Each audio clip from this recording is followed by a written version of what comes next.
नमस्कार मित्रांनो, कलियुग हे पापाचं युग असतं असं वेद सांगतात. पण या युगात माणसाची अवस्था किती भयानक होणार आहे हे भगवान दत्तात्रयाने हजारो वर्षांपूर्वी सांगून ठेवलं होतं. आज आपण आपल्या डोळ्यांनी जे घडताना बघतोय तेच भविष्य दत्तात्रेयाने वर्तवलं होतं. का आणि यातून वाचवण्याचा मार्ग काय हेच आज आपण या व्हिडिओमध्ये पाहणार आहोत. तर व्हिडिओ शेवटपर्यंत नक्की बघा आणि कमेंटमध्ये श्री स्वामी समर्थ आणि श्री गुरुदेव दत्त नक्की लिहा. आज आपण ज्या ग्रंथाचा आधार घेणार आहोत तो ग्रंथ म्हणजे सामान्य ग्रंथ नाही, ते आहे साक्षात श्री गुरुचरित्र. हा ग्रंथ म्हणजे केवळ कागद आणि शाईचा खेळ नाहीये, तर हा एक जिवंत अग्नी आहे. ज्याप्रमाणे अग्नीमध्ये टाकलेली कोणतीही वस्तू भस्मसात होते आणि शुद्ध होते, तसंच गुरुचरित्राच्या संपर्कात येणारा प्रत्येक जीव आपल्या पापांतून मुक्त होतो. श्री गंगाधर सरस्वती यांनी लिहिलेला हा ग्रंथ म्हणजे दत्त संप्रदायाचा 5वा वेद मानला जातो. असं म्हणतात की ज्या घरात गुरुचरित्र आहे आणि जिथं नित्यनियमाने याचं वाचन होतं, तिथं अतृप्त आत्मे, भूत प्रेत किंवा कोणतीही नकारात्मक शक्ती प्रवेश करू शकत नाही. ही केवळ कथा नाही, तर हा सिद्ध संकल्पांचा महासागर आहे. आज या महासागरातून आपण कलियुगाच्या भविष्याचे मोती वेचणार आहोत. जेव्हा द्वापारयुग संपून कलियुगाची चाहूल लागली, तेव्हा भगवान दत्तात्रय चिंतित झाले. त्यांना माहीत होतं की येणारं युग हे अंधकाराचं युग असणार आहे. कलियुगाच्या सुरुवातीलाच अधर्माचे सावट पसरू लागलेले आहेत. माणसे सत्याचा मार्ग सोडून असत्याच्या मागे धावू लागलेली आहेत. वेदांचा अर्थ अनर्थ करून सांगितला जात होता. यज्ञ यागाच्या नावाखाली हिंसा वाढली होती. हे पाहून धर्माचे रक्षण करण्यासाठी दत्तात्रेयांनी कलियुगात आपले पहिले अवतार घेतला, तो म्हणजे श्रीपाद श्रीवल्लभ. आणि त्यानंतर श्री नरसिंह सरस्वती श्रीपाद श्रीवल्लभ हे पिठापूरला जन्मले. तर श्री नरसिंह सरस्वती कारंजला.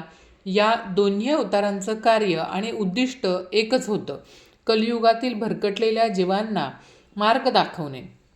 श्री गुरुचरित्रात अनेक ठिकाणी असा उल्लेख येतो की जेव्हा शिष्यांनी नरसिंह सरस्वतींना विचारलं, गुरुदेव, हे युग इतकं कठीण का आहे, लोक धर्माचं पालन का करत नाहीत, तेव्हा नरसिंह सरस्वतींनी जे उत्तर दिलं ते ऐकून शिष्यांच्या अंगावर काटा आला. ते म्हणाले, हे कलियुग आहे. या युगात धर्म एका पायावर उभा असेल, सत्य लपले जाईल आणि असत्य राज्य करेल. माणसाची बुद्धी भ्रष्ट होईल आणि त्याला पापातच पुण्य वाटू लागेल. पण मी तुम्हाला आधीच सावध करतोय, कारण मला माझ्या भक्तांची काळजी आहे. दत्तात्रेयांनी आणि त्यांच्या अवतारांनी जी कलियुगाची भयानक लक्षणे सांगितली होती, ती केवळ भविष्यवाणी नव्हती, तर तो एक आरसा होता. त्यांनी स्पष्ट सांगितलं होतं की एक वेळ अशी येईल जेव्हा गुरुशिष्य परंपरा फक्त व्यापाराचे साधन बनेल. राजा प्रजेचे रक्षण करण्याऐवजी भक्षण करेल आणि सर्वात भयंकर म्हणजे माणसांचे शत्रू होतील. पण दत्तात्रेयांचा जन्म तर झाला, त्यांचे अवतारही कार्य करून गेले. मग प्रश्न उरतो की त्यांनी नेमक्या अशा कोणत्या 12 भयानक खुणा आणि भविष्यवाण्या सांगितल्या होत्या, ज्या आज 2025मध्ये आपल्या डोळ्यांसमोर तंतोतंत खऱ्या ठरत आहेत. आणि त्याहून महत्त्वाचं म्हणजे या विनाशाच्या गर्दीतून वाचण्यासाठी त्यांनी कोणता गुप्त मार्ग सांगितला आहे हे समजून घेणं तुमच्या आणि माझ्या भविष्यासाठी अत्यंत गरजेचं आहे. कारण येणारा काळ हा परीक्षेचा काळ असणार आहे. दत्तात्रेयांनी सांगितलेली ती 12 लक्षणं आणि त्यावरचा तो उपाय काय आहे हे आता आपण पाहणार आहोत. जे पहिलं त्यामधलं जे लक्षण आहे, पहिलं लक्षण सांगितलं ते होतं धर्माचं बाजारीकरण. गुरुदेव म्हणाले, हे शिष्या, कलियुगाचं पहिलं आणि सर्वात घातक लक्षण म्हणजे धर्माची जागा पाखंड घेईल. जे लोक कपाळावर मोठे टिळे लावतील, गळ्यात माळा घालतील आणि संतांचा वेश धारण करतील, तेच लोक आतून सर्वात जास्त भ्रष्ट असतील. मंदिरं ही शांतीची स्थानं राहणार नाहीत, तर ती व्यापाराची केंद्र बनतील. देवाला विकले जाईल, देवाच्या दर्शनासाठी पैसे मोजावे लागतील. जो श्रीमंत असेल त्याला देवात आणि मंदिरात पहिला मान मिळेल आणि जो खरा सात्विक भक्त असेल पण गरीब असेल त्याला धक्के मारून बाहेर काढलं जाईल. ज्ञान हे मोक्षासाठी न वापरता पोटापाण्यासाठी वापरलं जाईल. कथा सांगणारे, कीर्तन करणारे लोक आपली कला विकून पैसे कमवतील. तसंच वेदांचं ज्ञान असणारे ब्राह्मण आपली नित्यकर्म सोडून यजमानांच्या घरी केवळ अन्नाच्या आणि दक्षिणेच्या आशेने धावतील. जेव्हा रक्षण करणाराच भक्षण करू लागेल तेव्हा समजून जा की कलियुग शिगेला पोहोचला आहे. दुसरं लक्षण त्यांनी सांगितलं ते नात्यांचा ऱ्हास. रक्ताच्या नात्यात पाणी मिसळलं जाईल. आई वडील हे मुलांसाठी ओझं वाटू लागतील. ज्या आईने 9 महिने पोटात वाढवलं तिलाच म्हातारपणी घरातून बाहेर काढलं जाईल किंवा वृद्धाश्रमात पाठवलं जाईल. भावाभावांमध्ये जमिनीच्या तुकड्यासाठी आणि पैशासाठी तलवारी निघतील. मित्र तोच असेल ज्याच्याकडे पैसा आहे. स्वार्थ संपला की मैत्री संपली. पती पत्नीच्या पवित्र नात्यात विश्वासाची जागा संशय घेईल. विवाह हे संस्कार नसून केवळ एक तडजोड किंवा करार ठरेल. थोड्याशा भांडणावरून घरे तुटतील. तिसरं लक्षण जे आज आपण उघड्या डोळ्यांनी बघतोय ते म्हणजे अन्नाची अशुद्धता. गुरुचरित्रात स्पष्ट म्हटलं आहे की अन्न हेच मन आहे. जसं अन्न पोटात जाईल तसेच विचार मनात येतील. कलियुगात लोक शुद्ध अशुद्ध भक्ष्य अभक्ष्य याचा विचार सोडतील. हिंसा करून मिळवलेले, दुसऱ्याला दुखावून मिळवलेले आणि तामसी वृत्तीने शिजवलेले अन्न लोक चवीने खातील. त्यामुळंच लोकांची मनं अस्वस्थ राहतील. कितीही सुखसोयी आल्या तरी मानसिक शांती मिळणार नाही. डिप्रेशन, चिंता आणि अकाली मृत्यू हे घरोघरी दिसतील. चौथे आणि सर्वात गंभीर लक्षण म्हणजे स्त्रीचा सन्मान आणि मर्यादा. गुरुदेव म्हणाले होते, स्त्रिया आपली नैसर्गिक लज्जा सोडून पुरुषांचे अनुकरण करतील आणि पुरुष आपले पुरुषत्व विसरून वागतील. जेव्हा समाजात स्त्रीचा सन्मान संपेल तेव्हा त्या समाजाचा विनाश अटळ आहे. वासना इतकी प्रबळ होईल की वयाची मर्यादा राहणार नाही. लहान मुलं असोत अथवा वृद्ध कोणीही सुरक्षित राहणार नाही. लोक इंद्रिय सुखालाच प्रेम समजतील आणि आत्म्याच्या प्रेमाला विसरून जातील. पाचवं लक्षण म्हणजे निसर्गाचा कोप. जेव्हा पृथ्वीवर पापाचा भार वाढेल तेव्हा निसर्ग आपला समतोल गमावेल.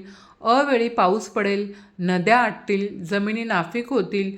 जिथं पाणी हवं तिथं दुष्काळ पडेल आणि जिथं नको तिथं महापूर येईल. गायी ज्यांना आपण माता मानतो त्यांची कत्तल केली जाईल आणि हे उघड्या डोळ्याने पाहणारा समाज गप्प बसेल. हे सर्व ऐकून शिष्याचे मन विषण्ण झाले. त्यातील एका शिष्यानं, ज्याचे नाव सायदेव होते, हात जोडून नरसिंह सरस्वतींना विचारले, गुरुदेव, हे भविष्य तर अत्यंत भयानक आहे. जर सगळीकडे अंधारच असेल तर सामान्य माणसानं संसारी जीवानं यातून वाचायचं कसं? काय कलियुगात मोक्ष मिळणे अशक्य आहे? काय देव आम्हाला सोडून गेला आहे का? त्यावर श्री नरसिंह सरस्वतीचे हास्य उमलले. ते म्हणाले, नाही सायदेव, ईश्वराने कधीच आपल्या लेकरांचा हात सोडला नाही. उलट सत्ययुगात जे फळ हजारो वर्षे तपश्चर्या करून मिळत होते, त्रेतायुगात जी मोठी यज्ञ करून मिळत होते आणि द्वापार युगात जी कठीण पूजा करून मिळत होते, तेच फळ कलियुगात केवळ आणि केवळ नामस्मरणानं आणि विश्वासानं मिळेल. कलियुगात मार्ग कठीण आहे पण उपाय सोपा आहे. जो गुरुच्या वचनावर विश्वास ठेवेल त्याला या कलीचा स्पर्शही होणार नाही. हे सिद्ध करण्यासाठी गुरुदेवांनी एक लीला रचली. ही कथा आहे एका अशा ब्राह्मणाची ज्याचे उदाहरण आजही कलियुगातील प्रत्येक पीडित व्यक्तीसाठी आशेचा किरण आहे. कर्नाटक प्रांतात एक ब्राह्मण राहत होता. दुर्दैवाने त्याला कुष्ठरोगाची लागण झाली. हा रोग पूर्वजन्मीच्या कर्मामुळे किंवा या जन्मातील पापांमुळे होतो असं मानलं जात असे. त्याचे शरीर हळूहळू सडू लागले होते. हाताच्या बोटांतून पू वाहू लागला होता. अंगाला दुर्गंधी येत होती आणि त्यावर त्वचेवर काळे डाग पडले होते. ज्या समाजात तो मानाने वावरत होता त्याच समाजाने त्याला बहिष्कृत केलं. त्याचे मित्र त्याला पाहून रस्ता बदलू लागले. शेजाऱ्यांनी त्याला गावाबाहेर काढले. सर्वात दुर्दैवी गोष्ट म्हणजे त्याच्या स्वतःच्या पत्नीनं आणि मुलांनीही त्याचा तिरस्कार सुरू केला. ज्या घरात तो मालक होता तिथं आता त्याला कुत्र्यापेक्षाही वाईट वागणूक मिळत होती. वेदनांनी तळमळणारा तो ब्राह्मण अनेक वैद्यांकडे गेला. अनेक औषधं घेतली, लेप लावले, कडू काढे प्यायले, पण रोग बरा होण्याऐवजी वाढत गेला. त्याने अनेक देवांना नवस केले, अनेक तीर्थयात्रा केल्या, पण कशाचाच उपयोग झाला नाही. शेवटी हताश होऊन तो आत्महत्या करण्याचा निर्णय त्याने घेतला. असे सडलेले आयुष्य जगण्यापेक्षा मेलेले बरे असे म्हणून तो नदीच्या काठावर गेला. तिथं त्याला एक साधू भेटला. त्या साधूनं त्याला विचारलं, अरे ब्राह्मणा, आत्महत्येसारखं महापाप का करतोस? देहाचा अंत करून कर्म संपत नाही, ते भोगावंच लागतं. ब्राह्मणाने रडत आपली कहाणी सांगितली. तेव्हा त्या साधूने त्याला एक मार्ग दाखवला. तो म्हणाला, तुला या जगातील औषध वाचवू शकत नाहीत. तुला आता फक्त वैद्यराज वाचवू शकतात. तू गाणगापूरला जा. तिथं साक्षात भगवान दत्तात्रय, नरसिंह सरस्वती या रूपात वावरत आहेत. त्यांच्या चरणांची धूळच हे तुझे औषध आहे. बुडत्याला काडीचा आधार वाटावा तसा तो ब्राह्मण त्या साधूच्या सांगण्याप्रमाणे गाणगापूरच्या दिशेने निघाला. रस्ता कठीण होता, शरीरात त्राण नव्हता, पण मनात एक आशा होती की तिथं गेल्यावर काहीतरी चमत्कार होईल. दिवसरात्र चालत, लोकांचे टोमणे सहन करत, भूक तहान विसरून तो कसा बसा भीमा अमरजा नदी संगमावर पोहोचला. तिथं त्याला कळलं की गुरुदेव संगमावर अनुष्ठानासाठी बसले आहेत. तो धावत लंगडत संगमाकडे गेला. समोरचे दृश्य पाहून त्याचे डोळे दिपले. तिथं एका शिलाखंडावर श्री नरसिंह सरस्वती बसले होते. त्यांचे ते सूर्यासारखे तेज होतं, पण डोळ्यात चंद्रासारखी शीतलता होती. त्यांच्या आजूबाजूला शिष्यांचा गराडा होता. त्या ब्राह्मणाला वाटलं, मी इतका अपवित्र, दुर्गंधी येणारा मला गुरुदेव जवळ येऊ देतील का? पण गुरु तर अंतर्यामी असतात. त्यांनी गर्दीतून बरोबर त्या ब्राह्मणाकडे पाहिलं. त्या नजरेत कोणताही तिरस्कार नव्हता, होती ती फक्त करुणा. त्या ब्राह्मणानं पुढे होऊन साष्टांग दंडवत घातला. हे गुरुदेव, मी अपराधी आहे, पापी आहे. जगाने मला नाकारलं आहे. आता तुम्हीही मला नाकारलं तर मी कुठे जाऊ? माझ्या नरक यातनेतून माझी सुटका करा. त्या क्षणी संगमावरची हवा थांबली होती. नदीचा खळखळ आवाजही जणू मंद झाला होता. सर्वांचं लक्ष त्या रडणाऱ्या रोगीट ब्राह्मणाकडे आणि शांत बसलेल्या गुरुदेवांकडे होतं. श्री नरसिंह सरस्वतींनी त्याला उठायला सांगितलं नाही. त्यांनी त्याला स्पर्श केला नाही. त्यांनी फक्त आपले दोन्ही डोळे उघडले आणि त्या ब्राह्मणाकडे एकटक पाहिले. ती नजर साधी नव्हती, ती कृपादृष्टी होती. ज्याप्रमाणे सूर्यकिरणे पडताच बर्फ वितळतो, तसं त्या दृष्टीच्या स्पर्शानेच ब्राह्मणाचे कर्म वितळू लागले.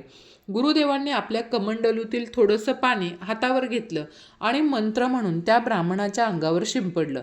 आणि त्या क्षणी काय घडलं? ते पाण्याचे थेंब जेव्हा त्याच्या सडलेल्या त्वचेवर पडले, तेव्हा त्याला आपल्या शरीरात हजारो विजा चमकल्याचा भास झाला. एक तीव्र उष्णता त्याच्या शरीरातून बाहेर पडली आणि पाठोपाठ एक थंड लहर अंगावरून फिरली. त्याला आतून जाणीव झाली की काहीतरी बदललं आहे. जे ओझं तो वर्षानुवर्षे वाहत होता ते गळून पडलं आहे. त्याने हळूच डोळे उघडून आपल्या हाताकडे पाहिलं. त्याच्या तोंडातून शब्दच फुटला नाही.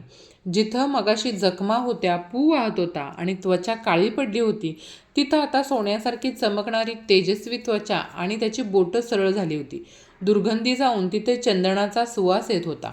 तो चमत्कार होता विज्ञानाच्या पलीकडचा, तर्काच्या पलीकडचा. केवळ श्रद्धा आणि गुरुकृपेचा चमत्कार. त्या ब्राह्मणानं पुन्हा एकदा गुरुजींच्या चरणावर डोकं ठेवलं, पण यावेळी ते दुःखाचं डोकं नव्हतं, तर ते कृतज्ञतेचं होतं. त्याच्या डोळ्यातून घळाघळा अश्रू वाहत होते आणि ते गुरुदेवांचे पाय धुवून काढत होते. हे दत्तात्रय, हे प्रभू, तुम्ही मला केवळ शरीर नाही दिलं, तर तुम्ही मला नवजीवन दिलेलं आहे. तुम्ही मला माणसात आणलं आहे.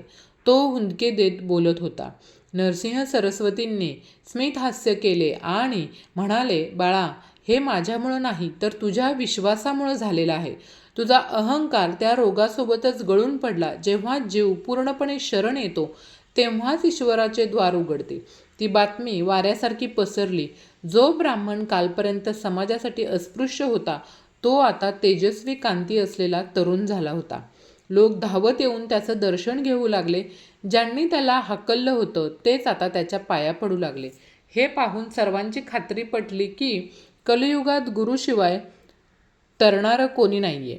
गुरुदेवांनी त्या ब्राह्मणाला उपदेश केला की हे ब्राह्मणा, शरीर तर शुद्ध झालं, पण आता मनाला पुन्हा अशुद्ध होऊ देऊ नकोस. नियमित गुरुचरित्राचं पारायण कर आणि मिळालेलं आयुष्य जनसेवेसाठी वापर. ब्राह्मणाने ते मान्य केलं, पण मानवी स्वभावाची एक गंमत असते. एक संकट टळलं की माणसाचं लक्ष दुसऱ्या गोष्टीकडे जातं. आरोग्य मिळालं की माणसाला काळजी वाटते, ती धनाची. कलियुगात पैसा हाच दुसरा परमेश्वर मानला जातो. हे आपण सुरुवातीलाच पाहिलं. आरोग्य मिळालेला तो ब्राह्मण आता विचार करू लागला की शरीर तर बरं झालं, पण खायला काय? मी तर गरीब आहे, माझे घरदार उद्ध्वस्त झाले आहे, आता मी जगू कसा? तशीच अवस्था एका दुसऱ्या ब्राह्मणाची होती. तो शरीरानं धडधाकट होता, पण नशिबानं अत्यंत दरिद्री होता. घरात खायला दाणा नव्हता, मुले भुकेने व्याकुळ झाली होती आणि पत्नी रोज टोमणे मारत असे. तुमची भक्ती काय कामाची? जर देव आपलं पोट भरू शकत नसेल तर त्या देवाची पूजा करून काय फायदा? असं ती रोज त्याला सुनावत असे. हताश होऊन तो गरीब ब्राह्मण विचार करत होता की खरोखरच कलियुगात भक्तीने पोट भरतं का, की फक्त अधर्मानेच पैसा मिळतो? त्याच्या प्रश्नाचं उत्तर शोधण्यासाठी आणि आपल्या दारिद्र्याचं उच्चाटन करण्यासाठी तोही त्याच वाटेने निघाला ज्या वाटेने कुष्ठरोगी ब्राह्मण गेला होता. पण काय, गुरुदेव फक्त रोगाचं निवारण करतात की ते नशिबाच्या रेषेत लिहिलेलं दारिद्र्यही पुसून टाकू शकतात?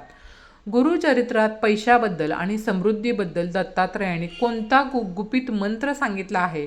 आणि सर्वात महत्त्वाचं म्हणजे 2025 नंतर जेव्हा जग एका मोठ्या आर्थिक आणि मानसिक संकटाकडे जाईल, तेव्हा आपली आर्थिक स्थिती सुरक्षित ठेवण्यासाठी आपण काय केलं पाहिजे? या गरीब ब्राह्मणाच्या आयुष्यात असा कोणता चमत्कार घडला ज्यामुळे त्याच्या झोपडीचा महाल झाला? आणि दत्तात्रयाने कलियुगाच्या अंताबद्दल आणि 5 महापापांबद्दल काय अंतिम इशारा दिला? हे सर्व गुपित उलगडणार आहे. आपल्या या कथेच्या अंतिम आणि सर्वात महत्त्वाच्या भागात त्या गरीब ब्राह्मणाचे पाय थरथर कापत होते. भूक आणि थकव्यामुळे नव्हे, तर समोर बसलेल्या त्या तेजस्वी महापुरुषाकडे, साक्षात श्री नरसिंह सरस्वतीकडे पाहून त्याला भरून आलं होतं. त्यानं आपलं डोकं त्यांच्या चरणावर टेकवलं आणि अनावर होऊन रडू लागला. त्याचे अश्रू हेच त्याचे शब्द होते. गुरुदेवांनी त्याला शांत होऊ दिलं. जेव्हा त्याचे रडणे थांबले तेव्हा तो गदगदल्या आवाजात म्हणाला, महाराज, लोक म्हणतात की देवभक्त भावनेचा भुकेला असतो, पण महाराज, माझे पोट तर अन्नाचे भुकेले आहे. माझी मुलं उपाशी झोपतात आणि माझी पत्नी मला रोज विचारते की तुझा देव आपल्या ताटात भाकर का टाकत नाही? जर धर्माच्या वाटेवर चालून दारिद्र्यच मिळणार असेल तर मी अधर्माची वाट का धरू नये? मला सांगा, गुरुदेव, का लक्ष्मी फक्त पाप्यांच्या घरी पाणी भरते? का? त्याचा हा प्रश्न केवळ त्याचा एकट्याचा नव्हता, तर आजच्या कलियुगातील प्रत्येक मध्यमवर्गीय आणि गरीब माणसाचा हाच प्रश्न आहे. यावर श्री नरसिंह सरस्वती हसले आणि हसले नाहीत किंवा रागावलेही नाहीत. त्यांनी अत्यंत शांत स्वरात त्याला कर्माचा सिद्धांत सांगितला. ते म्हणाले, हे ब्राह्मणा, दारिद्र्य हे देवाचा शाप नसून ते तुझ्याच मागील जन्माच्या कर्माचं फळ आहे. तू मागील जन्मात कधीही दानधर्म केला नाहीस, कोणाला अन्नदानाचा कणसुद्धा दिला नाहीस, म्हणून या जन्मात तुला अन्नासाठी वनवन करावं लागत आहे. लक्ष्मी तिथंच वास करते जिथं त्याग आहे, जिथं समाधान आहे. पण तू चिंता नको करू, तू आता दत्तात्रयांच्या दरबारात आलेला आहेस. गुरुदेवांनी त्याला एक अत्यंत साधा पण शक्तिशाली उपाय सांगितला. ते म्हणाले, कलियुगात मोठे यज्ञ करण्यासाठी तुझ्याकडे धन नाही किंवा कठीण तपश्चर्या करण्यासाठी तुझ्याकडे वेळ नाही, म्हणून मी तुला एक मंत्र देतो. हा मंत्र साक्षात लक्ष्मीला खेचून आणणारा आहे. तू घरी जा आणि पूर्ण श्रद्धेने श्री गुरुदेव दत्त या नामाचा जप कर. पण अट एकच आहे, हा जप करताना मनात लोभ नसावा, तर विश्वास असावा की माझा गुरु माझा सांभाळ करण्यास समर्थ आहे. त्या ब्राह्मणानं गुरुदेवांच्या पायाची धूळ कपाळाला लावली आणि तो घरी परतला. त्याच्या हातात धन नव्हतं, पण मनात आशा होती.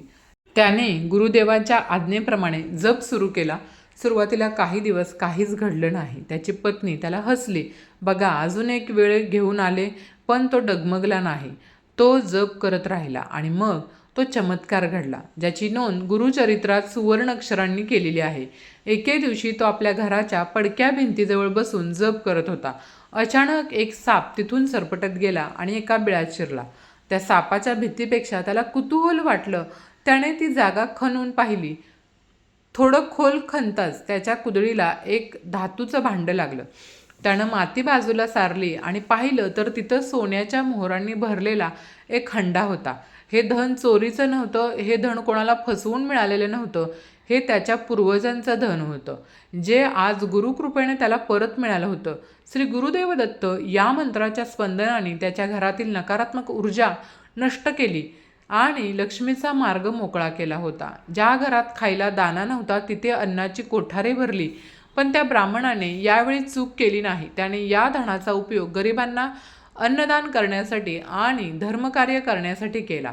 मित्रांनो, या कथेतून भगवान दत्तात्रेयांनी कलियुगातील माणसाला एक मोठा संदेश दिला आहे.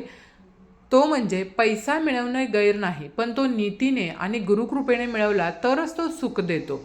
वाममार्गाने मिळवलेला पैसा आज येईल, पण तो उद्या तुम्हाला कोर्ट कचेरी, दवाखाना आणि अशांतीच्या मार्गाने घेऊन जाईल. आता प्रश्न उरतो की शरीराचा रोग गेला, गरिबी गेली, पण पुढे काय? आपण 2025च्या उंबरठ्यावर उभे आहोत आणि जग वेगाने बदलत आहे. भगवान दत्तात्रेयांनी भविष्याबद्दल म्हणजेच आजच्या काळाबद्दल काय लिहून ठेवलं आहे? श्री गुरुचरित्रात आणि दत्तपुराणात कलियुगाचे भविष्य सांगताना त्यांचे 4 चरण म्हणजे 4 टप्पे सांगितले आहेत. हे समजून घेणं आजच्या तरुणाईसाठी खूप महत्त्वाचं आहे. पहिलं चरण म्हणजे सुरुवातीची 5000 वर्षे जो आता संपत आलेली आहेत. यात अधर्म वाढेल, पण अजूनही भक्ती जिवंत असेल, मंदिर असतील, कथा कीर्तन होतील, पाप असेल पण पुण्यालाही मान असेल. आपण सध्या याच टप्प्याच्या शेवटी आहोत. दुसरा चरण म्हणजेच पुढील 10,000 वर्ष. हा काळ अत्यंत कठीण असेल. या काळात बुद्धीचा नाश होईल असं दत्तात्रेय सांगतात. माणसं दिसायला सुंदर असतील, पण त्यांची मनं राक्षसी असतील. तंत्रज्ञानाची प्रगती होईल, ज्याला आपण आज टेक्नॉलॉजी म्हणतो, पण माणुसकी संपेल. लोक एकाच घरात राहतील पण एकमेकांशी बोलणार नाहीत. मोबाईल आणि सोशल मीडियामुळं आज हे घडत आहे. माणसं एकटेपणाने, डिप्रेशनने आणि मानसिक तणावाने मरतील. युद्ध जमिनीसाठी नाही तर पाण्यासाठी आणि विचारांसाठी होतील. तिसरा आणि चौथा चरण, जेव्हा घोर कलियुग येईल तेव्हा वेद लुप्त होतील. गुरु हा शब्द फक्त शिवी म्हणून वापरला जाईल. आई वडील आणि गुरु यांचा सन्मान कोणीही करणार नाही. स्त्रिया आणि पुरुष दोघेही अनैतिक संबंधांना जीवन मानतील. आणि जेव्हा हे पाप पृथ्वीला सहन होणार नाही तेव्हा संहाराची वेळ येईल. म्हणून 2025 आणि 2030 नंतरचे भविष्य दत्त संप्रदायातील अनेक सिद्धपुरुषांच्या आणि भविष्यवाण्यांच्या अर्थानुसार 2030 नंतरचा काळ हा मानसिक युद्धाचा काळ असणार आहे. शस्त्रांनी होणाऱ्या युद्धापेक्षा विचारांचे प्रदूषण जास्त घातक असेल. माणूस स्वतःचाच मनाचा गुलाम होईल. भीती, असुरक्षितता आणि भविष्याची चिंता यामुळं तरुण पिढी उद्ध्वस्त होईल. आत्महत्येचे प्रमाण वाढेल. औषधे शरीराला बरी करतील पण मनाला शांत करू शकणार नाहीत. तर मैत्रिणींनो, धन्यवाद. व्हिडिओ आवडला असेल तर लाईक, शेअर, सबस्क्राईब नक्की करा.